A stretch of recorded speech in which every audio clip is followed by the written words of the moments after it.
Press the button. Hi, everyone. Welcome to today's EA view on the archetype of Taurus. I'm joined by a wonderful panel of teachers and astrologers. We've got Kristin Fontana. Hi, Kristin. Hey, Rob. We've got Bess Strzelecki. Hi, Bess. Yeah. And myself, I should introduce myself, Chahal. And we've got Jordyn Smith as well. Hey, Jordyn. Hi. Hi. Right, so this month's EA view on Taurus, we've actually titled it The Inner Voice Revealing Natural Resources. And a reason why we've titled it that particular sentence is because Taurus is largely about our survival instinct. When we look at Taurus, it's a grounded energy, it's stabilizing, it's yin, it's fixed energy. And it's needed, it's very much needed after the impulsive, action-oriented, direct energy of Aries. And whilst I was researching this particular talk, I came across a sentence that Jeffrey spoke about Taurus. And I have to admit, Liz, I am going to read it out. I read it and I literally burst out laughing. He actually said, if we stayed with Aries, we would just fly off into space and disintegrate. I have to admit, I literally imagined us all floating out into space and just breaking apart. Because that sentence just capitalizes the energy of Taurus and why it's needed. We need to be grounded in this physical experience on Earth. You know, if we stayed with Aries, we would just be doing anything and everything, and we wouldn't have that sense of values in terms of what we need on Earth in order to survive. And that's why one of the key archetypes of Taurus is survival.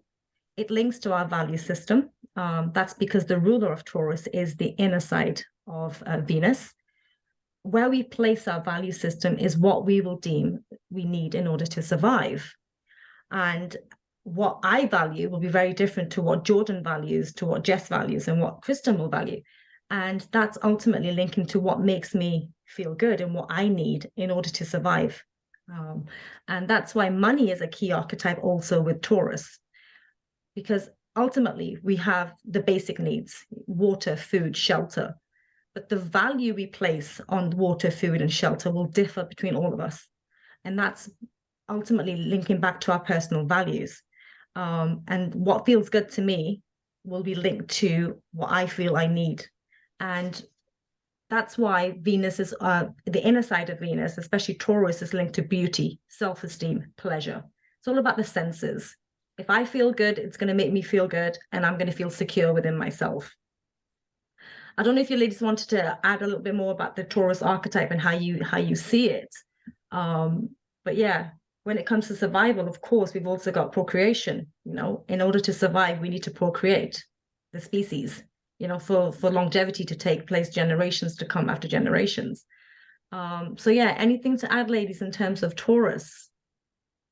Yeah, I feel like Taurus, a big component of it is very much cultivating an understanding of being able to listen to your inner voice, so that way you can trust yourself, and from that you can really cultivate a deeper relationship with yourself.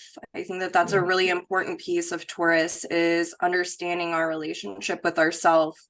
And the only way to do that is to listen to ourselves. So that's my spiel on Taurus. Yeah, it's that inner hearing, right? The inner side of Venus is about listening to yourself. And then what you have is your inner relationship ends up attracting the outer relationship, which is the inconjunct that we have to Libra, which is the outer side of Venus. So very much so, yeah. Yeah. Anything else? Anybody else want to add? Yeah, I was just going to add that, you know, so much about Taurus is this need to feel grounded. And when we're feeling grounded, sometimes music can ground us. Music's a very Taurian energy. And oh my gosh, just the other day I was sending Bess some fun music from my past, and I was cracking up. I mean, it was like 7 a.m. and I'm blasting this song from I don't even know how many years ago. And while it definitely energized me, I also felt like it really balanced me and grounded me. And I felt happy. You know, it was certainly stimulating my senses that day, because it was bringing back good memories, you know.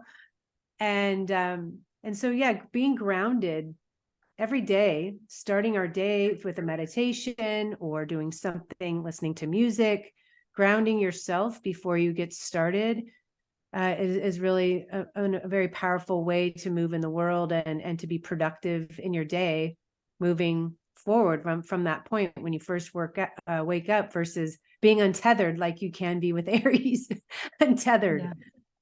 So yeah, and the only other thing I always love to say about Taurus, it's really about everything that feels good to the senses on Earth, right? So it's not just music, it's how things sound, it's how things taste, it's how things feel, whether it's an embrace from someone that you love to the sound of someone's voice, or, you know, your favorite flavor of something, a sunset. I mean, all of those things that make us feel so alive and so human. So the soul having this very human experience and bringing everything down to earth. And also, yeah, knowing what you need to feel grounded. What is your go-to, and making sure it's consistent, like the fixed sign that Taurus is. If you maintain consistency over time, you know, you will really feel like that groove has been made, and you can know what you need to do in order to feel centered and balanced. Yeah, and I'd add, in addition to making you centered and balanced, I mean, it raises your vibration. Venus ruling, essentially, I mean, it is an abundant energy. And in order to do that, when you do feed the senses, when you do feel really good in your body, you are raising your vibration and you're able to manifest from that really feel good place. And that is Taurus and Venus. Yeah. No, totally. And just that groundedness. I find that, I know in terms of working out, you get into your body. You know, I know Saturn links to the physical body, but that's where you've got that trine with Taurus, and then Virgo being the working out. That whole trine is about grounding yourself into this physical body in order to experience life on the earth realm. And it's after Aries going into Taurus, it is ultimately coming back to yourself, to knowing what you need in order to function in the world out there, if that makes sense. One thing to add, when you think about it, evolutionarily speaking, as an Aries, you're going out into the world to discover who you are, right? You're trying this, you're trying that, you're following your instinct, and you're saying, yes, I want more of this. No, I never want any more of that. You know, that's what Aries wants, is the freedom to discover itself. And once, as you evolve through that archetype, I mean, it's interesting with this eclipse that just occurred at 29 and change is all the way through the sign of Aries. Maybe it took you all the way through that sign of Aries to know what you really wanted to manifest in the next year, or what you wanted to spend your time doing or energizing, and became more clear perhaps, because Aries is all about what lights your fire, right? What makes you move, what activates that desire nature that's going to help you evolve. But with Taurus, then you can actually bring it into something, bring it to form, right? Turn it into something. It's like having a recipe and finally creating that thing. So finally tasting what it is that you've actually discovered about yourself that you really want more of. And so that's how you can understand it. From yang to yin, it becomes. Yes, no, that's brilliantly put. And just talking about the lunar eclipse, we can move on to the lunar eclipse transit of the month, because that's what's taking place next week for all of us. And it is linked to the sign of Taurus. And we're going to have Jordyn to start us off, and then we'll give our little insights into this. Yeah, thanks, Rav. Oh, this lunar eclipse, I've been really looking at this, and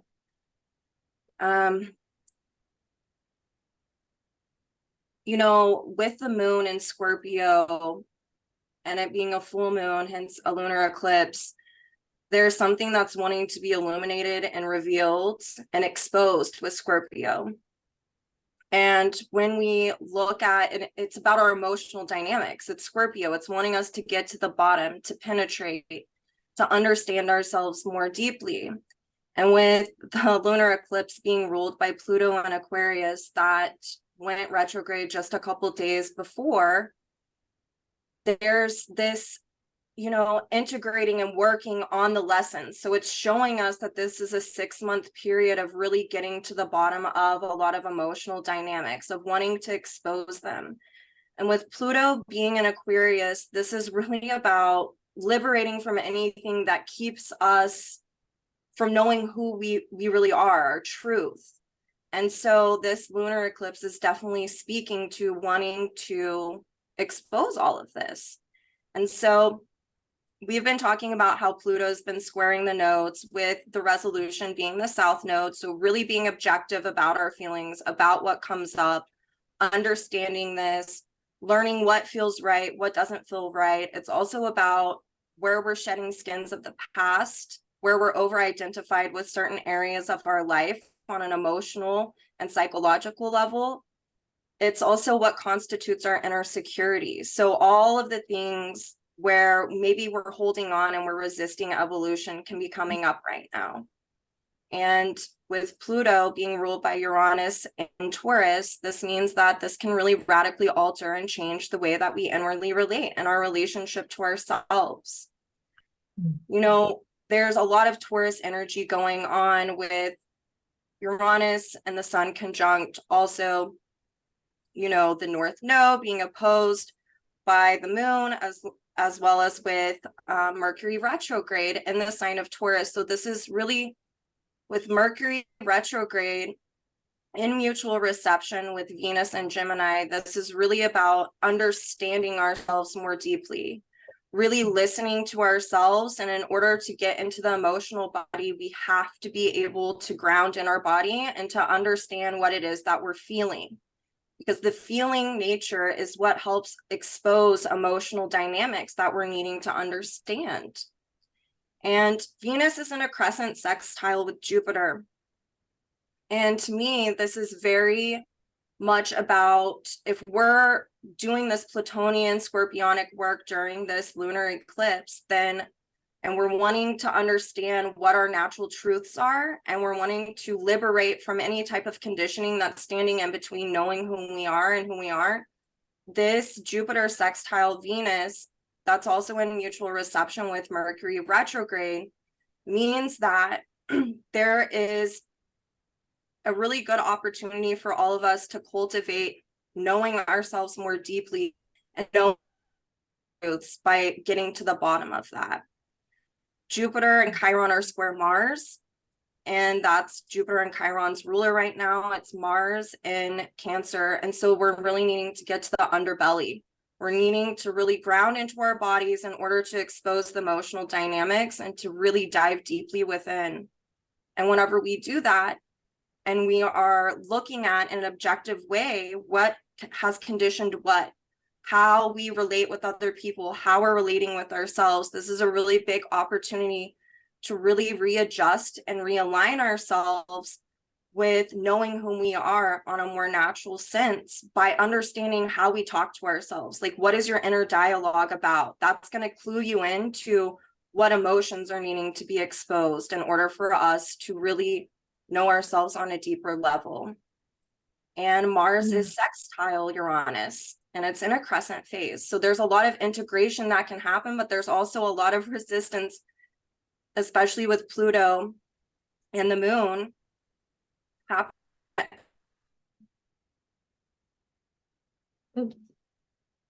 Sorry, Jordyn, you've just broken up a little bit there. Willingness and what? So you literally just cut out for the last sort of 30 seconds. Okay. What was the last thing I said? You're talking about Mars sextile Uranus. You're talking about the resistance about of Pluto. Yes. So there can be resistance to really wanting to understand what constitutes our emotional security, because it's known and it's familiar. And so with Mars sextile Uranus in a crescent phase, if we have the courage to explore our emotions, we can then really liberate from a lot of dynamics. And this is really looking at our conditioning around how our values, especially with Jupiter in this mix, how our beliefs that have been conditioned have affected our values, how that affects us on an emotional level, where trauma may have occurred, dealing with this type of conditioning. And so it's really looking at what is going on emotionally by listening to ourselves and really grounding in the body. So if you're someone who has a lot of anxiety coming up, especially with Pluto and Aquarius, there's this need to dive in and ground into the body and be really objective. Like, where is this coming from? What emotions are connected to this feeling that's residing within me? And then to be even more objective about it, to peel back that layer of the onion and be like, when was the time that I first remembered feeling this? That way we can connect with where we might have been conditioned to have a, you know, for some people, this can be like having a trauma response whenever things get triggered, especially with Chiron squaring Mars. It can be hearing something or smelling something, and there's all, you know, all of this sense takes us back to a wound, and there's the need to not resist diving into this, and there's a need to really excavate and uncover where this stems from, what it's dealing with, in order to recontextualize and reframe how we are thinking about where we've been hurt, where we've been traumatized. That way we can live with it instead of continuing to hurt ourselves or hurt other people, or resisting evolution. Especially Pluto's retrograde, it's going to go back into Capricorn. So we're looking at all of these dynamics of where we might have repressed our feelings, our emotions, and really needing to dive deeply into that. I find it really interesting. Saturn is, you know, in a beautiful trine with the South Node. It speaks to really being able to dissolve and have a lot of healing come forth if we want to get to the bottom of our emotional dynamics and conditioning that, you know, has maybe told us that you can only feel one emotion, and that's good. I see that a lot with clients. Like, they're afraid to feel fear or anger. And so really allowing ourselves to feel things, looking at the conditioning, getting to the bottom of it. And through doing that, that means we're looking at what our personal needs are, what we're valuing, how our beliefs have affected how we value ourselves. It affects our self-talk, especially with Mercury retrograde as well. So there's all of these little clues. And as we self-discover with Saturn sextile the North Node, we can really implement new values, new needs, and become more self-reliant through exposing these dynamics that maybe we've been really afraid to expose for a long time. Neptune, Saturn's ruler, is in a square to Venus. And so there's an action that needs to be taken. There's a choice here about really needing to understand where maybe we are not seeing the truth, maybe where we are feeling disillusioned by our experiences, and really needing to, with Venus and Gemini and mutual reception with Mercury retrograde, this can really be about relearning,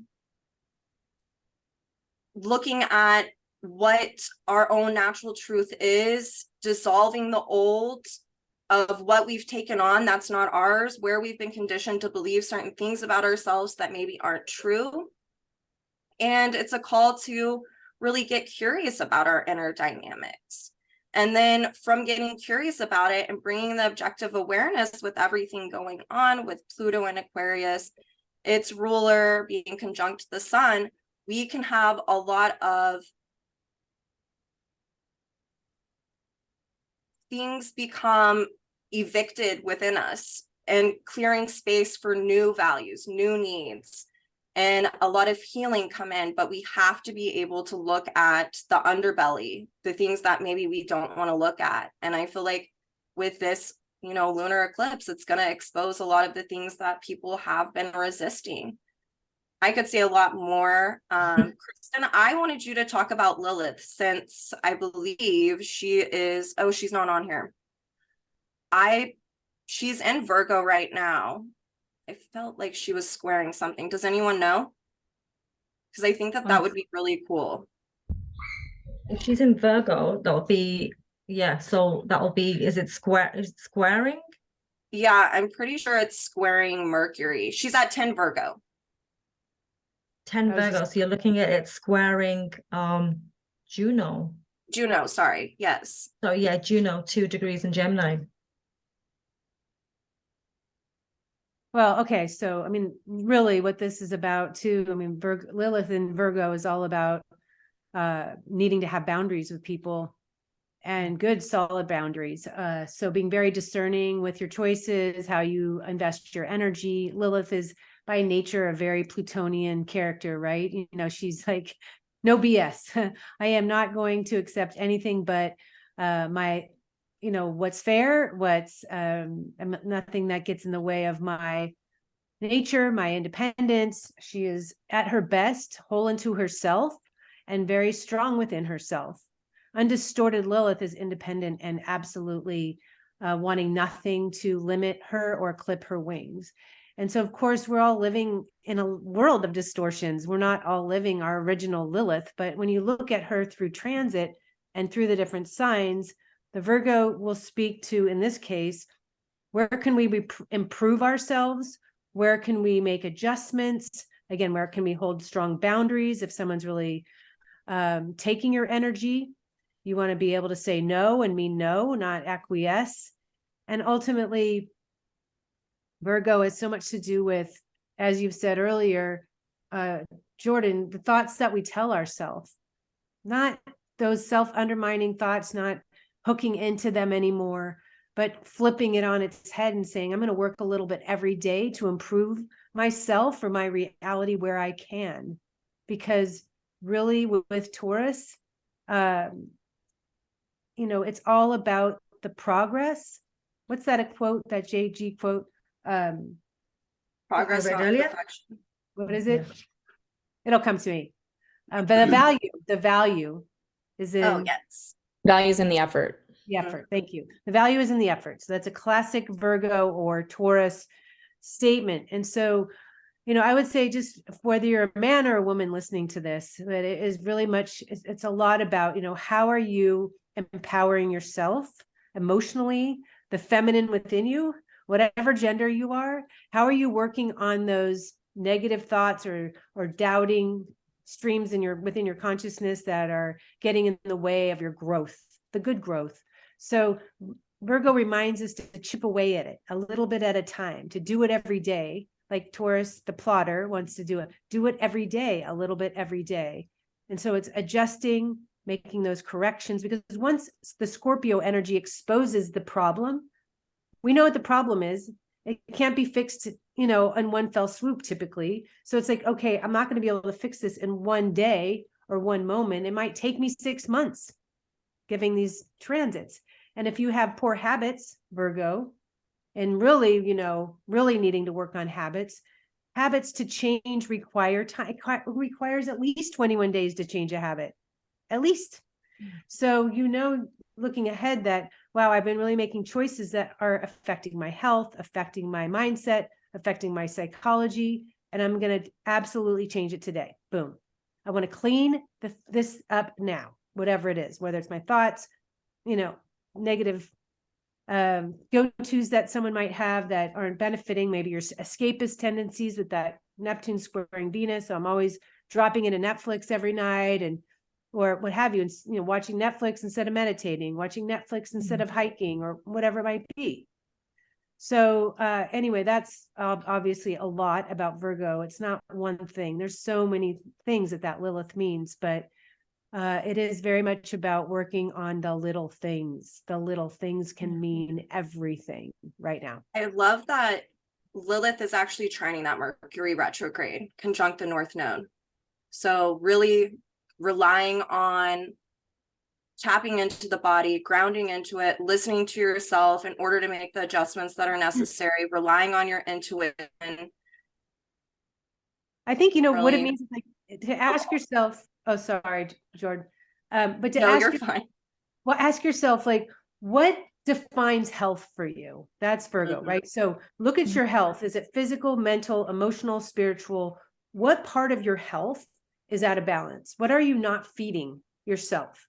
And so that, you know, is a key piece right now, is like, what makes you feel healthy, whether it's sunshine, some exercise, a meditation, what you're thinking about, are you journaling, all the things that, you know, feed you and make you feel more healthy and whole. And that's what this Lilith is about. Like, making those little adjustments can allow the feminine within you to be to feel more empowered. So Kristin, would you also say, because of the Venus, Mercury retrograde in Taurus, it could also apply to watch your thoughts, the thoughts that are going into your mind. Absolutely. Yeah, in terms of that's why I was self-worth. talking about needing to listen to what it is we're saying. What are you believing about yourself? Because that's going to shape your values. And that is why I think that also Jupiter is a big component of this whole situation, because we're needing to understand not only what we need, but what we value, but also, yes, that shapes our beliefs. But it's like, what are you believing about yourself? What are you needing to go in and listen to? If you have negative self-talk with all of this, because it's the inner voice as well, like how is that affecting especially your health? Like we're even talking about Lilith and Virgo. What is this doing? How is it, what dynamic within you is it pointing to? How is it making you feel? That is a place that gets to expose the emotional reality of actually where that stems from, is how I really view this. Yeah. But also, ultimately, with full moons, it's about endings. So it's about ending a particular pattern or way of being. So you can, over the next 6 months, and there's your window to embrace not a new reality, but just a new way of moving forward in your life. With Scorpio, where have you given your power away? With Taurus, where do I need to come back to myself? To my core essential being. Yeah. So we've got an interesting time coming up. I think it's interesting also to ponder on, especially with Pluto being the ruler of this lunar lunar eclipse, is like, how has conditioning in our life affected us on a traumatic level? Like, what has it perpetuated because we bought into some type of conditioning, whether it be a belief about ourselves or growing up, our parents are the ones who condition us about what we value and what we need. And it's like, what are we needing to look at here? What needs to be exposed? What feels true for us on a level and needs to be exposed, excavated, liberated from, in order to feel grounded in oneself, to feel self-sufficient, to feel like one can meet their own needs. And it's not the needs that have been superimposed onto us by others. It's about ours. And really, really needing to listen to ourselves in that. Yeah. I think that's a really good point. I think as we come to the end of this cycle of eclipses in Scorpio and Taurus, there is an opportunity for all of us to have the chance to look at the dark, the stuff that's coming up, the stuff that's been hidden, the stuff that nobody wanted to look at, the shocks that come through, right? That maybe the secrets, the whatever, and to go, okay, how am I going to physically integrate this in my body so that I can move forward in a healthier way? Yeah. Absolutely. Yeah. I have a great visual for that. I love that. That was perfect because, Scorpio, it's all about it, bring it all out. Let's just look at it. And it's the stuff, you're right, that scares us to death, really sometimes. But it's the stuff that allow us to evolve. And we've got Mars in Cancer right now. Cancer is right? Mars is a lead point in our evolution. Cancer is the first water sign that we reach, which is the emotional body. So everything is ripe for getting into those waters, those scary waters, those waters that you can't see beneath the surface, right? Like you're swimming in the ocean, your feet are dangling down there and you have no idea what's down there. Sometimes you just have to dive in and see what's lurking beneath the surface. So I have this wonderful visual. I want everyone to imagine that you're either the director of your own play or you're writing a book. How about that? You're writing a book. The book has been you. It's been your journey all the way up until now. It's still your journey. And so right with these eclipses and a full moon eclipse in Scorpio, something is culminating. This is a transitional time. And so something is ending and something new is being born. And so a chapter is ending in your life, and it could be, if it's not an event outside of you, it could be something within you that needs to end. So with Saturn and Pisces, use your imagination.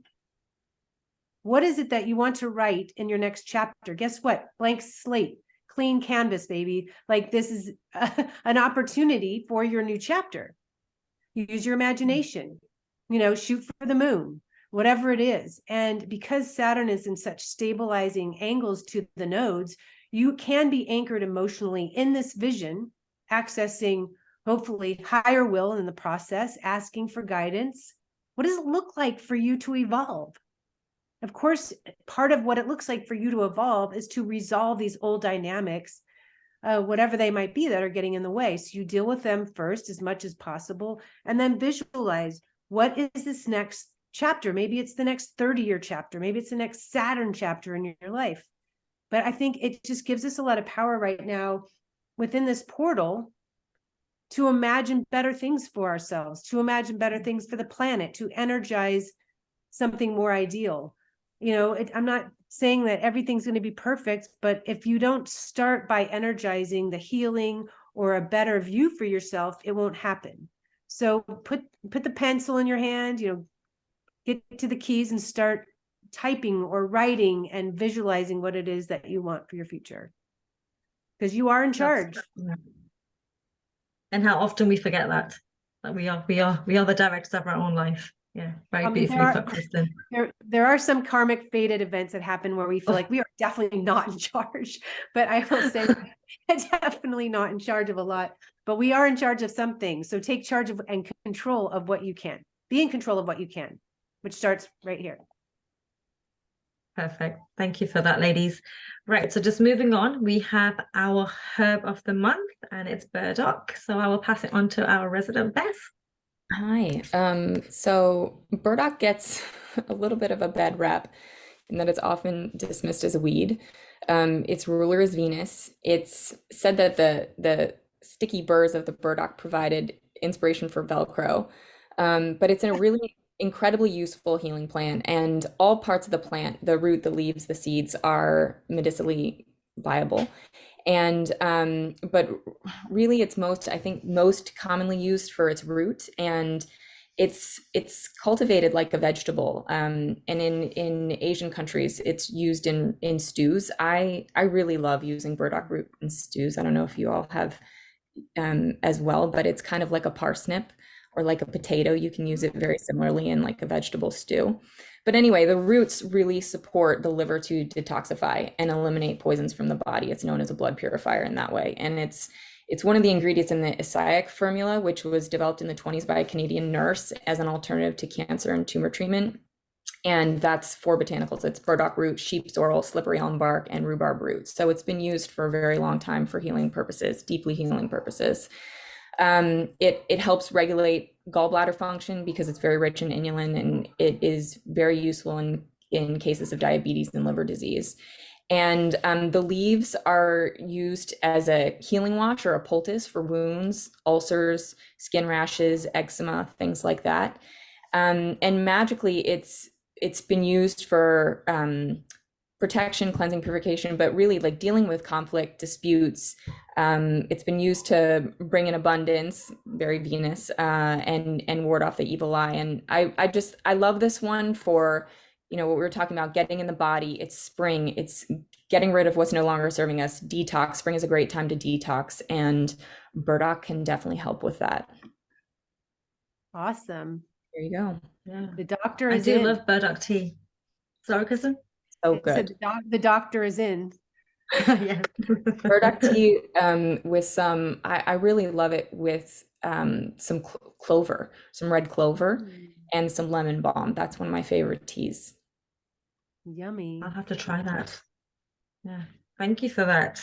Sure. Right, so moving on, we have our signature fingerprint of the month, and we have a very famous actress, Lucille Ball. Bess, I know you're going to just give us a little summary just of her life so we can dive into her chart and explain her soul journey. Happy to. So Lucille Ball is most known as an actress and a pioneer for women in comedy. We know her as the star of the popular TV show I Love Lucy, which aired in the 50s. She broke barriers for women as an entertainer and a businesswoman. She was born on August 6th, 1911 in Jamestown, New York. Her father died when she was 3. Eventually her mother remarried, and we can go into that a little bit later with some of her transits, but let's say it was not the happiest of childhoods. But by the age of 12, she knew that she loved being on stage, and she enrolled in acting classes. And her mother sent her to the John Murray Anderson School for the Dramatic Arts, and Betty Davis was a peer to her there. And but Ball said, all I learned in drama school was how to be frightened. And her teachers thought she lacked talent. So she didn't let that stop her, though. And she tried to work as a model, and she changed her name to Diane Belmont in 1932 to try and add a little bit more glamour. And she was never really able to keep steady work. And, you know, she caught her lucky break and she moved to Hollywood. And and started appearing in a lot of B movies, and she said she was the queen of the B movies and she loved it. She didn't mind. And she was in 72 movies. She had a very long career. In 1940, while working on the movie set, she met Desi Arnaz, and he was a Cuban American actor. Well, became one, really. He was in a band when they first met, and they were wed, I think, 6 months later. And their relationship was really the inspiration behind the successful TV show. So I Love Lucy premiered in 1951. We'll look at those transits later as well. And it was an instant success. It won more than 20 awards, including 5 Emmys. It remained on the air until 1957 and had a few spin-offs as well. And they created a production company as well that they produced the show through, and they produced other shows as well. Like it was called Desilu Productions, the two of them. And they produced Dick Van Dyke and Star Trek. And you know, the show sort of ran its course, and so did their marriage after that. And they were divorced in 1960, but they remained friends throughout their life. And they co-parented their 2 children, and Desi sold his ownership to Lucy, and that made her the first woman to own a major studio. And Lucy went on to have a successful career in film, television, and the stage, and she retired at the age of 63, and she passed away at the age of 77. Wow. Wait, did you say Lucille Ball's her real name? So yes, I think that's her real name, and she changed her name at one point and then went back. So. And is she that changed her it to real Diane. hair? She did dye her hair. They encouraged her to dye her hair, and she kept it that way. Wow, because it just makes her different. Mm-hmm. You know, unforgettable. I mean, I remember her watching her growing up, so it didn't stop airing in the 60s. I mean, I was born in or I don't remember what year you just said, but I was born in the 60s, and I remember watching her in the 70s. So, I mean, it was probably still on in the 80s for all I know. It just was, It was you know, on in the 90s too, because it played at Nick at Night, because I watched it like all the time. Yeah. That's amazing. I think to this day they're still doing reruns around the world. As far as I know from what I read, that they're still rerunning her shows, and there's a timeless quality to her shows. And I have to admit, I know of her. I just can't remember watching anything of her. Like when I saw the face, the name, I was like, I'm not sure I know this actress, but when I saw her face, I was like, okay, I know of her. Yeah. And if we just dive into her chart, like, you know, she's got Pluto in the 6th house in the sign of in Gemini in the 6th house, which is naturally Virgo. On a soul level, she's been learning the evolutionary lesson of being of service in some way to society and even herself. And I'd say in the sign of Gemini, it's around figuring out who she was. You know, she's needed to, there was a natural curiosity within her soul where she just wanted to experience life, I would say. We can see the ruler of her Pluto in Gemini. It's Mercury in the 8th house in the sign of Virgo. So we've got that mutual reception there and a double emphasis of the archetype of Virgo. So it's like in her life, her soul lesson was always going to involve some sort of crises. You know, you spoke of her losing her father at the age of 3. That was most likely the first kind of crisis, though she was 3 years old. I actually read that she remembered her father's death.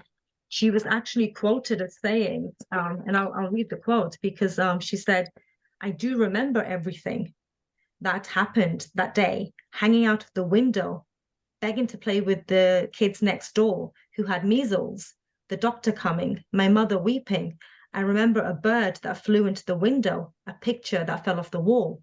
For a 3-year-old, like I personally can't remember much of my childhood, I'd say, but for a 3-year-old, you can see the ruler being in the 8th house of her Pluto, that deep remembering of that pivotal point in her life is quite remarkable, I'd say. So she's a soul that's been learning how to decipher what she's needed in her life. And when those crises have kicked in, it's like she's been able to set forth, though she had no control, of course, when she was young in terms of where she was going to end up. We know that once her mother remarried, I believe she went to live with her stepfather's parents. Her brother went to live with the maternal parents, and she went to live with the stepfather's parents. And that childhood was quite restrictive. I believe they were very strict. They didn't have mirrors in the house, and she wasn't allowed to even look at herself in the mirror. And she was once caught looking in the mirror and looking at herself in terms of admiring herself, and she got punished for that. And you can see that sense of lack that might have set into her soul, sixth house Virgo, where that sense of I need to improve will have most likely have set in. And then we've also got with her, the perfectionist side might have picked up from that age. We can see that she's got Uranus retrograde in the first house Capricorn. She was always going to break barriers in this lifetime. The Pluto polarity point for this soul was the 12th house in the sign of Sagittarius. She had to, in a way, surrender to the bigger picture of where her soul was going, I would say. I personally feel, Kristin, I don't know if you agree, that I feel that she was most likely third stage individuated, just because she was a soul that broke barriers for women.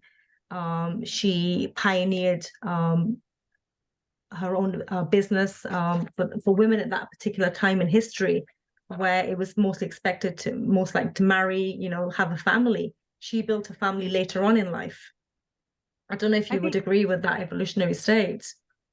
I'd probably put her more in the first, later into Would the you? first. Okay. Mm-hmm. Just because, there's just, there's still, I would say deep into the first substage of the individuated. Because she's bordering probably in that, she's really rebelling, close to that. She's rebelling, but she's still in that real coming out of consensus, in a sense, challenging the consensus. But, even how powerful she was in the industry, you could be powerful in the industry in a third stage consensus. You can be challenging those consensus minds. So that's my sense. But if I talk to her, I might change my mind. I guess I don't really know. I don't really know, really where she was coming at emotionally most of the time. Well, just with her Mercury quintiling to Pluto, just in the terms of Pluto, in a present phase, it was like she was at a creative transformation point in her life, in her soul's journey, in terms of transforming herself. And that Pluto right at the cusp of the sixth house, it's like accumulating that house's energies. She was reaching an end point. It's like she is stepping into a different evolutionary state. And like you said, if she was first stage individuated, she's stepping into second stage individuated, most likely in her upcoming soul journeys. Yeah, I'd like to know where she was at the end of her life. Uranus, or your natal Uranus in Capricorn is retrograde. So again, rebelling against, the classic statement about busting through the glass ceiling is it's about women. Like women, there's this perceived ceiling that women can reach, and she busted through it, right? And I see that as a very patriarchal thing, that she was able to move into those places that women couldn't do at that, especially 1911 being born. So she really had to have this strong presence as a woman doing her own thing. The shock value piece in her comedy was huge, and being able to be in a man's world and be unfettered in those environments. And I think she was able to do that. But so that's my sense in terms of her stage of evolution. But and just before we move on, it's just if you look at her chart, ladies, I don't know if you noticed, she's got Uranus retrograde squaring the nodes, but she's also got the sun squaring the nodes. And I know in EA, the sun, we don't look at the sun as a skip step, because is this life's creative purpose. It's like she needed to resolve that Uranus retrograde in Capricorn in the first house. She needed to resolve that and resolve the nodal axis for her soul to progress forwards. I know Kristin's looking at that. It's at 13 degrees Leo. Yeah, I'm looking at that because, basically what the sun squaring the nodes means is, and it's a very wide one, is that if she didn't jump onto the stage. That it could have created a skip step. There's a lot of trauma around. You can see with the South Node in Scorpio in the 10th, she's betrayed, early losses, feeling powerless, maybe in her attempts to try and do what she did in this life. Maybe it feels very like things she's tried to start and there were traumatizing endings, pulled beneath her feet, literally rendered powerless, probably to a man or a male society in some way, and just feeling insistent on making it work and making it fly this time. I mean, she does have Jupiter conjunct her South Node in the 10th as well, which gives her a little boon and some help. So I think that she was definitely able to resolve that in this life, but she had a hard life, right? Sudden loss of her father. So there's a lot of hard things that happened to her that were intentionally propelling her into her North Node also, which I'm sure one of you guys are going to talk about, but the fourth house being the place you do not want to avoid. Yeah, right? Of course. Well, talking about the possible trauma, Jordyn, I know you were looking at her Chiron in Pisces retrograde in the second house. Yeah, I was really diving into Chiron this past week in regard to Lucille's chart. Chiron speaks to like a wound that you don't really ever get rid of. It's just always there, and there can be power in the wound from bringing a different type of awareness revolving around what that wound is, like reformulating how we think about the wound. Her Chiron is retrograde, so there's a repeat, redo, relive theme in order to resolve here. It's in the second house you were talking about, and it's in Pisces. So there's an innocence, the innocence being lost. Ravi, you talked about her getting caught looking at herself in the mirror and being, reprimanded for that. That's a Chiron in the second house kind of thing. Also, her dad's death, there's this trine from, Chiron to the South Node. There's also a sextile to her moon and to her North Node. And I want to bring this up because there was also the loss of home for her when she was younger. When she went to go live with grandparents, there was an accidental shooting and they took her home from her family and she had to go live with the other grandparents. And it's interesting because this was a point in her life where she was of age to be able to work and she knew she had to be the breadwinner. So that's like this loss of this innocence. And that's the Chiron trining the South Node and Scorpio. So they lost their home to a settlement. So we're dealing with contracts and like scorpionic things. And what she did with everything that happened to her was she utilized these sextiles I see in her chart with Chiron, the moon, and the North Node to really go after it, like fueled. Instead of her, it's not that she didn't feel wounded. It's just she took that and she allowed it to propel her, to give her, this push of a can-do spirit. Like, I have to be the breadwinner of my family now. Chiron sextile that moon in Capricorn, trying that South Node that's in the 10th house. So she was the breadwinner her whole life. They talked about it. Her kids have talked about it on the Desi and Lucy documentary, how really she was someone who took care of everyone. And that's also it's a sacrifice, a Piscean sacrifice of being able to do this. So I feel like she's a really beautiful representation of someone who can really utilize their Chiron placement in a way that promotes evolution instead of letting it get the best of them. And like I said, it's not something that didn't hurt her or she didn't have grief over the rest of her life. It's just she utilized the energy from those experiences to really propel her. And with the sextile to her North Node, to really become self-sufficient and emotionally validating from those experiences instead of allowing it to just kill her, There was also the loss of her baby, because the gossip columnist, it's just this repeating kind of thing with her Chiron trining the South Node. So it's her taking what happens to her and utilizing it in such a way that it actually empowers her. And I'm not going to let this get the best of me. So it's like harnessing her power from these wounds. And, you know, then it goes back to the sextile to the North Node. So it's like she ended up having a baby later on.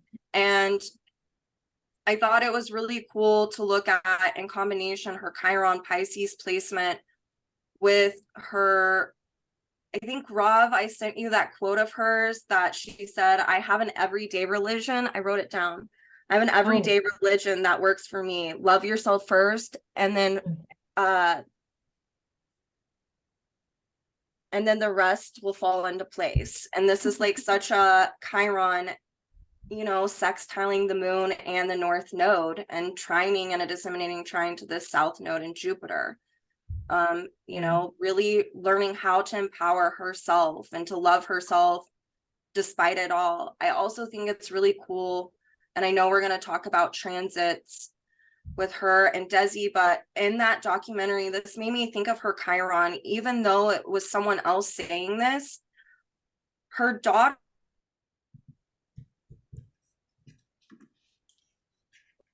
experiencing Mercury retrograde here. or my parents not getting along. There was, Jordyn, you're just and I feel breaking like out a that's little her bit. Chiron in Pisces.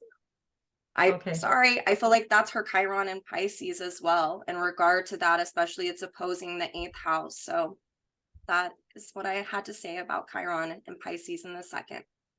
Yeah, it's add to that. Her Mars in Taurus is similar to Chiron and Pisces in some ways, in that I think this was a lifetime, you know, in the 4th house, she was going to put a lot of energy and effort into becoming self-reliant, self-sustaining, emotionally self-reliant. And I feel like it shows, you know, on that family of origin axis that she's a survivor, right, of her family of origin, and she had to fight for herself.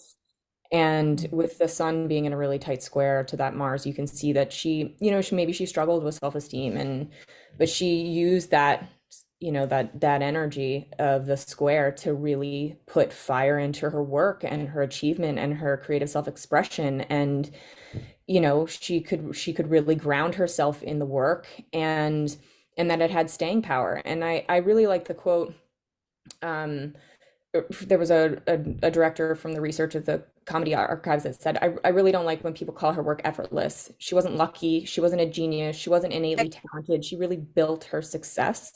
And I think that shows with that Mars in Taurus, and the Pallas Saturn in Taurus as well. And, you know, that's someone who has an eye for beauty, who can understand the physicality of art. And her art was very physical. She was a very physical comedian with her facial expressions and her movements. And she practiced and rehearsed.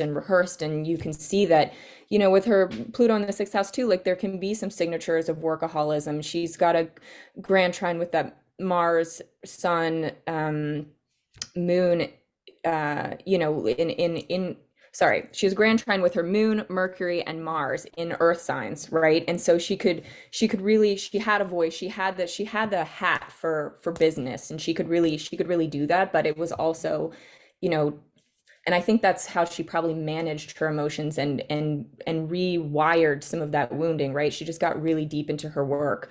But I think, you know, there could be the tendency to workaholism too. So she had to kind of work to find balance with that as well. But I think that Mars Pallas Saturn structure, like it just gave her staying power. She was able to build something strong as a woman in her industry with those signatures.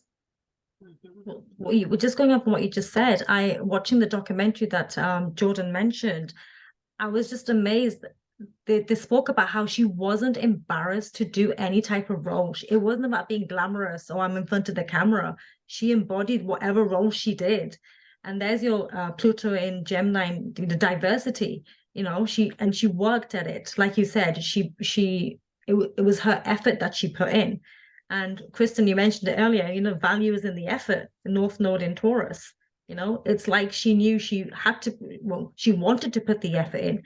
She knew she just couldn't go out there and just expect work to come to her. She actually went towards the work.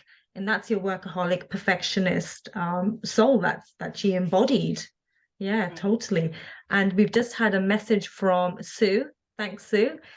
which she's actually put, it's interesting that the coming lunar eclipse impacts both her Mars and the nodes. So it's not a coincidence that we're speaking about her at this particular time. And the eclipse in Scorpio will be with her Jupiter and South node. Yeah, so there might be something else coming from her legacy. I know her shows are rerunning. Her production company was bought out by another company back in the day. So they're still doing, they've got rights to her work, her previous work. So there could be something. I read that Kate Blanchett, I believe, is doing her biography, like a movie, a biopic on her. I think it's one of the Nicole Hollywood Kidman. actresses. Is it Nicole Kidman? Okay. Actually, I could see that. Yeah. So one of the actresses is doing a biopic on her. So it's like she's still very much in, her presence is still very much in the world and helping women move forward. Yeah. Should we move on to the transits? Oh, I wanted to say Well, one more thing that yeah. I thought was really interesting about her and her chart in particular is like every experience that she had. This is like the Scorpio kind of definitely more Taurus, but all of like the bad stuff that happened, all of the things that really hurt her, where she felt powerless, she was able to metamorphose those into a natural resource for her to utilize later on, like whether it be in her comedy. You know, that's why like she would talk her scenes with her husband like on their show cracked me up. Like, you know, that they show that one on the documentary where she's like being, you know, the reporter's there and she's like, can I quote you on this? And at first she's like, and you can quote me on that. And then the reporter asks her a question and she's like, so how do you feel about your husband being up traveling in a band with showgirls all around him and all of this stuff? So it's like poking fun at even her own tender areas. And that's like even the North Node in the 4th house, you know, like she's really utilizing even her insecurities as a way. And then Jupiter on her South Node, it's trining that Chiron, like, I mean, it's just all of this. It's utilizing it in a way where she can empower herself on some level, you know, and it's relatable to other people. That's why this is transcending so much time. Chiron and Pisces is because it is so relatable to people and values and, you know, just the everyday. So we didn't really talk about that. And I was like, we need to talk about it. Yeah, sure. No, that's great. But if we move on to what the transits of, well, the events in her life, the first one, of course, like you mentioned, Bess, was the death of her father. So yeah, any key transits that jump out to you ladies here? Let me just get my notes.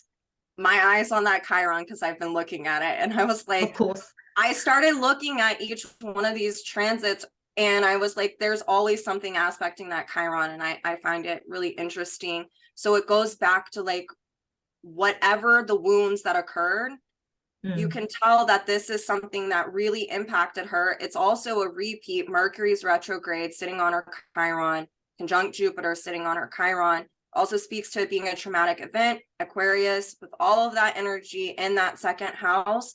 But I mean, the moon on her North Node, which can be, you know, death, obviously, but or life, but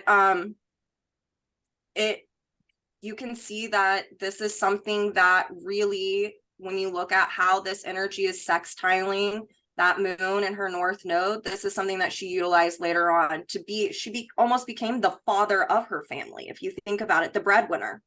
Yeah, moon and cap. Mm-hmm. Sure.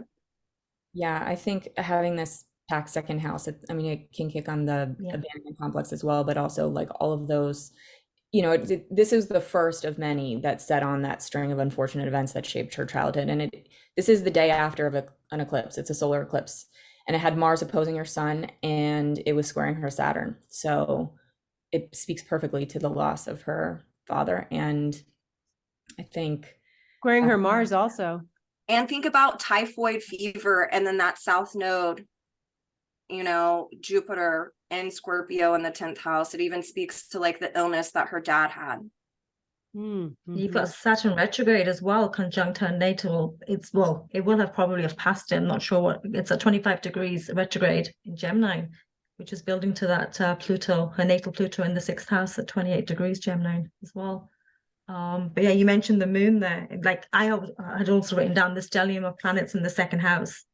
And Kristin, correct me if I'm wrong, but can Jupiter symbolize the transition to the other side? I read that somewhere. I don't know if it was just.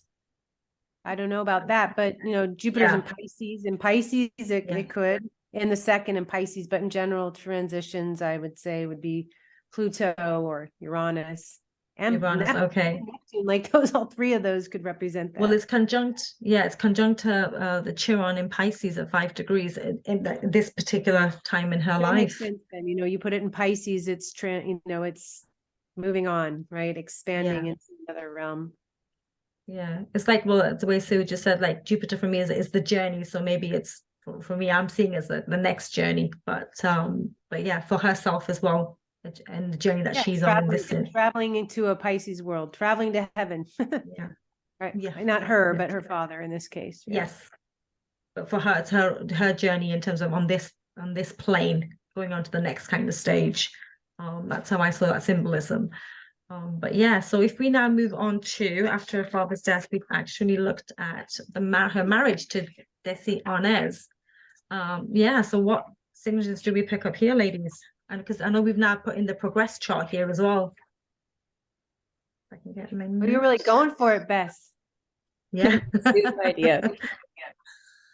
I thought it was great. So I'll add a little bit of details too. So they met and they fell in love in 1940 after starring in a movie together, sharing a movie together. And it was called Too Many Girls. And they were married that same year. And she was cast as Liz Cooper, a wacky wife in the CBS radio comedy show, My Favorite Husband. And that show was successful. And after the success of that show, CBS asked Lucille to create a TV series for it. And she said she would do it if she could do it with her real life husband, because he had been on the road, because it was impossible to have like the two of them, he was at nightclubs performing in his band and she was going to, the studio in the morning. And so they were like passing ships in years that they were separate, right? Yeah, exactly. And so she said, this is going to be the only way for us to be together. And CBS did not want to cast him.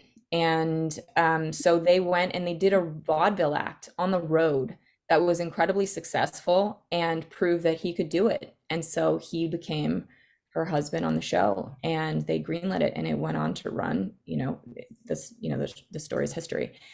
And and he really greatly supported her throughout her entire career and really her life.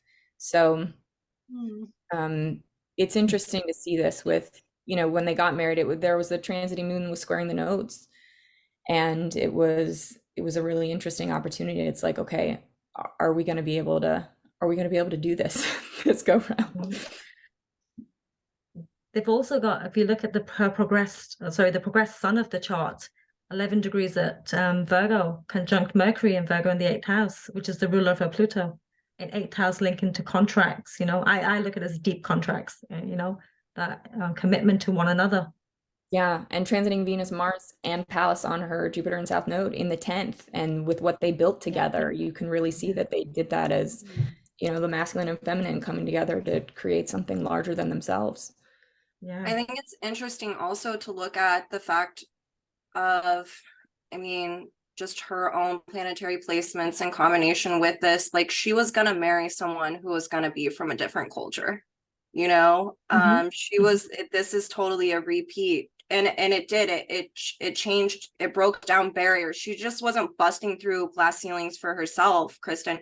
She was helping Desi bust through glass ceilings, being a person of color at that period of time. And I feel like that's so much of their relationship.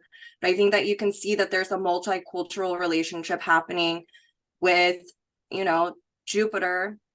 It's a marriage, Scorpio, and it's, bringing it out into a different type of reality, a consensus that maybe not maybe, I don't want to kneecap that statement, wasn't for that at that time. And that speaks to like this 10th house energy, and also just the desires that they were wanting to do that. That was a soul contract with that Mars sitting there on that, the South Node. So and Yeah, and I would Jupiter. say her progressed moon is in Aquarius, early Mhm. stages. So, talking about breaking the rules and busting barriers and stepping out and stepping into who she was, like he really supported her in doing that. And the marriage really facilitated that time of her life for her doing that.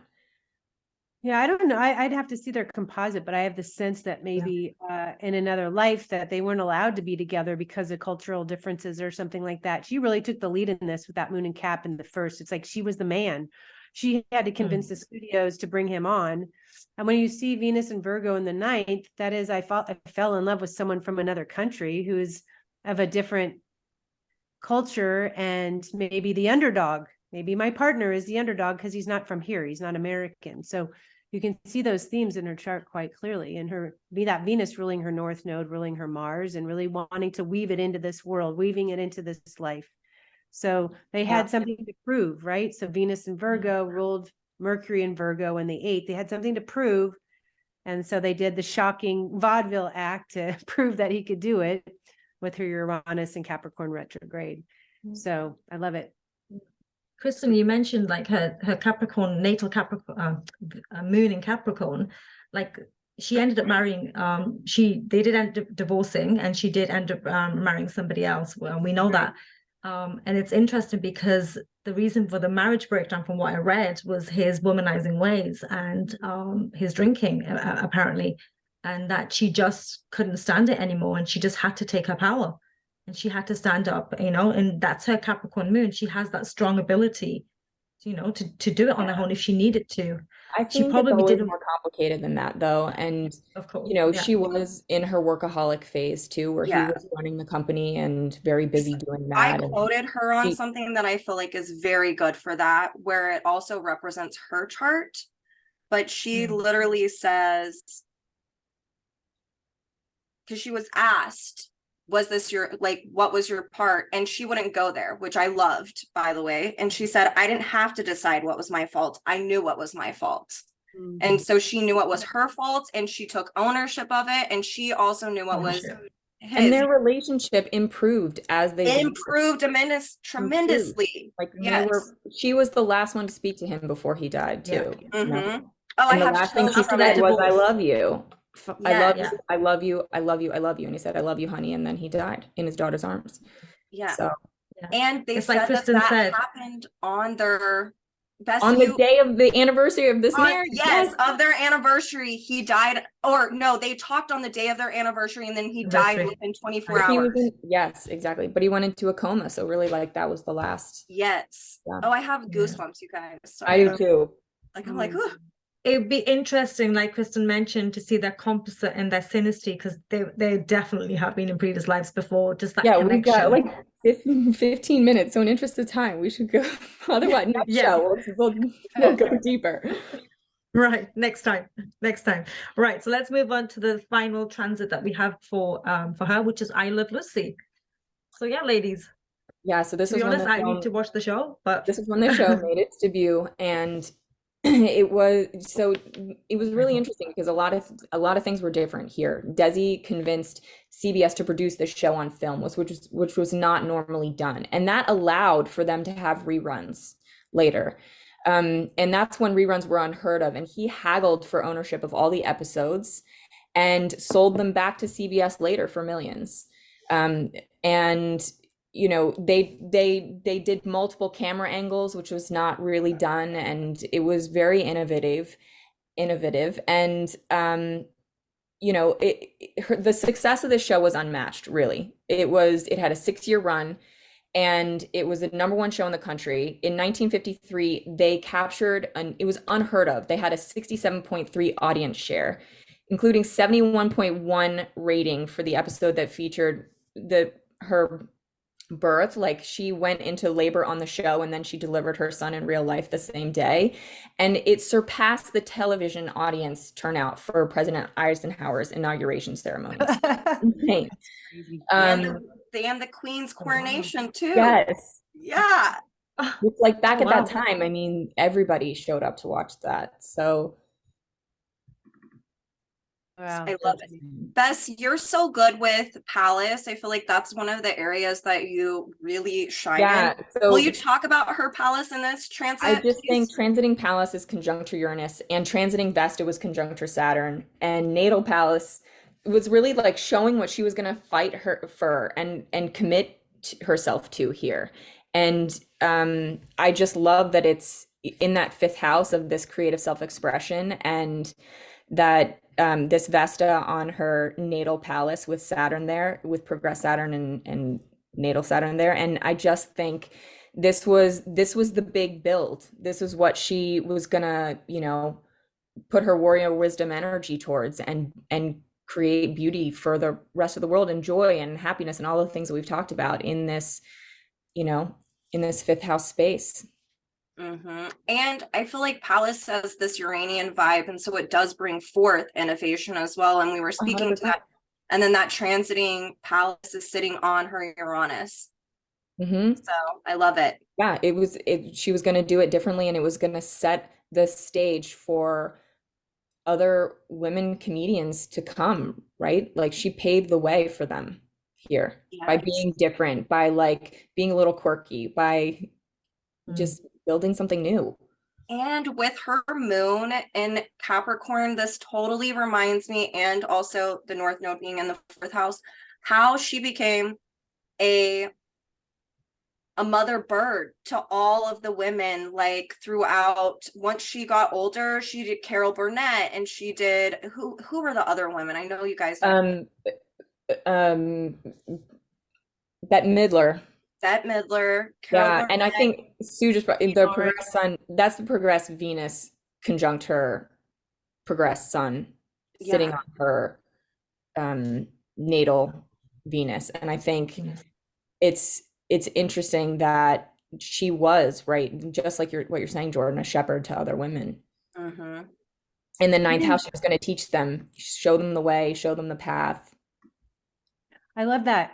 You can't see it on this chart, but her Amazon, which is the female warrior, is in Cancer in the seventh house. So a warrior for women, or carrying the torch is really a first house thing, but she does have moon in Capricorn there. So I've done a lot of work around Amazon, and so many powerful women have it in Cancer, right? Because they're really a strong woman on their own, and they want to help shepherd others and bring them together and help support them in any way that she can. So it's a wonderful placement, because in the seventh house, in its best form, you want total equality, right? You want things to be balanced and fair. And so that's what she's fighting for. Yeah, and I love that her progressive Venus was retrograde at that point, conjunct that sun too. So it's like there's a reclaiming here, there's a revisiting of this energy for her. I just realized that her Amazon is opposing her moon in Capricorn. So, right. So I just got chills. Yeah. So imagine it's in the seventh house in Cancer. So that's that. You think about the matriarchy and how much really women were shining at that time without interference. And so you see it opposing a moon in Capricorn, which reflects, lifetimes for all of us in the patriarchy. And so, but she's got so much male energy, so much independence, so much fight, so much fire, don't mess with me energy, that she can carry those women, or not those, or women are strong in their own right, but she can carry women on her back. Let's go, And so the opposition is about throwing off the conditioning, or helping empower, inspire these other women to, to become independent and to go to bat for what is fair, and what is right, and to not be afraid of, challenging a man to do it. Love it. Yeah, me too. That was beautiful. Thank you, ladies. I feel a little bit out of place because I don't know if I'm showing my British side here, but I will look into her a little bit more, because you've got me intrigued in terms of her life story. But yeah, like you said, she pioneered the way for other actresses and other women at her time, and I know this isn't the last we're going to hear of her. We've got more to come. Rob, we're going to tell you our top 3 favorite I Love Lucy episodes. Yeah, tell me. Okay, Jordyn, what's yours? Oh my I'll gosh. write them down. The Vitamita Vegemin. I like that one. Just ballet one. And then Just give me the grape story one. the grape Those are my stomping one was my favorite one too. Okay, vitamin I of veg. realized that it was like unscripted, that she actually got in a physical fight with the woman. Yeah. That Yes, was that lady got real. mad at her. Yeah. It was the second one you said, Jordyn. I sent Jordyn this ballet clip the other day. Did you see that one? Is that the one you're talking Yes, about? it's the ballet Yeah. one, vitamin of vegemin, and then the grape stomping. The ballet one, Kristin, is where she's like supposed to be plieing, and then she ends up like getting too into the music and that one like is- doing her own And the jive. lady's like, And the makes lady's the sound, and horrified. she's like, uh-huh. No, but there's another one that kills me is she's working in like, reminds me of like a candy store or something, like the conveyor belt, and she's just supposed to put one in each one, and it keeps going faster and faster. Doesn't Desi set her up or something? Can't remember. But she's having to eat them all because she can't keep up with the conveyor belt, and she's Yes. got like all these chocolates in her mouth, and oh gosh, she's so funny. Anyway, Like, Rob, I know you haven't watched the show, but it is still funny now. Like, Yeah. you know, a lot of older things, like the comedy doesn't, this is classic, timeless. And it is just one more thing about that Venus, like being in Virgo and then her Pluto in the 6th. She talked about, yes, Sue, like she literally talked about how she was apprenticed by these other women, you know, and how she really worked hard for her craft. And to be a physical comedian, there was that one clip, didn't she have like, she met Desi when she had a black eye. Because she Yes. was like, you know, she So kept doing the funny. scene over and over and over again where she was falling down. So she's Oh my just Yeah, because God. he didn't recognize her. He didn't Correct. recognize it was her. He's like, that's the same person. Yeah, I remember seeing that. Yeah. You'll have to email me a list of these shows, like this episodes, and I will check some out because I need a belly laugh. So that'll be fun. One thing too, I just thought of like that I always remembered. What I loved about the show is that Desi just loved her for who she was. That was part of the message. Like, of course, Lucy, you know, we thought she was crazy, getting in trouble again, you know, or whatever. But he thought she was crazy, or here she goes again. But he did really love her for who she was, and I think, you know, that really sent a message. Also, even though it was funny, it was also that, you know, that she was just being herself. She wasn't going to be anybody else. So thank God. Yeah, love that. Thank you. That was brilliant, ladies. Thank you so much. And yeah, just quickly moving on, because I know we've done quite long. Today's inspirational quote is from Abraham Lincoln, and it is difficult to make a man miserable while he feels worthy of himself and claims kindred to the great God who made him. Just something for you to think about. Yeah, and just moving on before we close, it's just a reminder that we have an amazing natural astrology book that has been taught by a wonderful list of astrologers and co-authors. You can buy that on Amazon, and the link will be in the bio below. And yes, and if you're interested more in evolutionary astrology, just know more about it, we do have the School of Evolutionary Astrology.